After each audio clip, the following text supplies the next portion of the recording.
मैं आपसे एक बात पूछूं, सर? मेरी आवाज धीमी थी, लेकिन दिल में उठ रहे सवाल अब मुझे चैन से जीने नहीं दे रहे थे। मैं कई दिनों से इस पल का इंतजार कर रही थी। आज मुझे हर हाल में सच जानना था।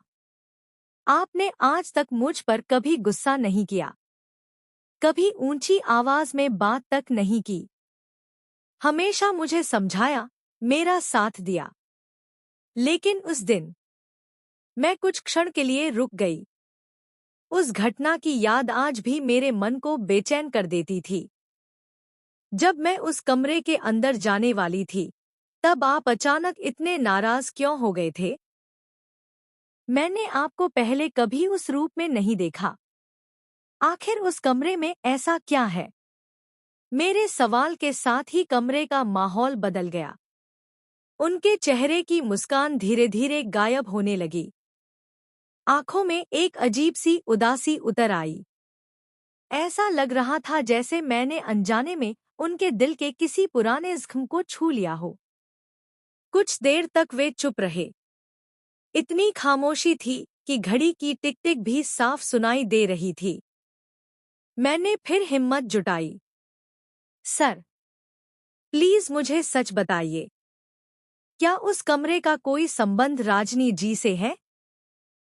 क्या वहाँ कुछ ऐसा है जिसे आप दुनिया से छिपाकर रखना चाहते हैं? राजनी जी का नाम सुनते ही उनकी सांसें जैसे एक पल के लिए थम गईं। उन्होंने तुरंत नजरें फेर ली। आंखों में नमी साफ दिखाई देने लगी थी।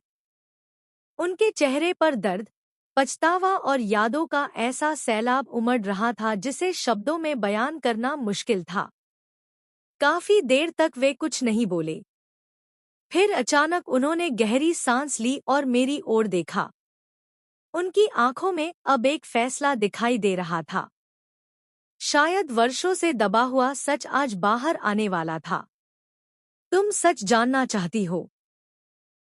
उन्होंने धीमी लेकिन भारी आवाज में पूछा।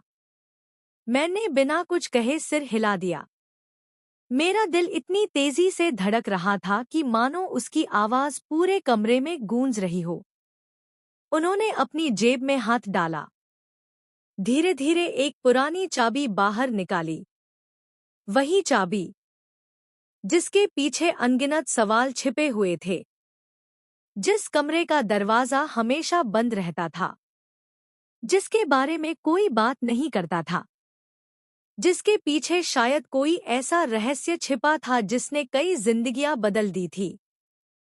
उन्होंने वह चाबी मेरी हथेली पर रख दी। मेरे हाथ कांप उठे। मैं हैरानी से उन्हें देखती रह गई। उन्होंने हल्की सी दर्दभरी मुस्कान के साथ कहा, अगर तुम्हें आज भी लगता है कि तुम्हें उस कमरे के अंदर जाना चाहिए, तो जाओ। मैं अवाक रह गई। जिस व्यक्ति ने उस कमरे के पास जाने तक से मुझे रोक दिया था, वही आज अपने हाथों से उसकी चाबी दे रहा था। उन्होंने आगे कहा, अब मैं तुम्हें नहीं रोकूंगा, नहीं डांटूंगा,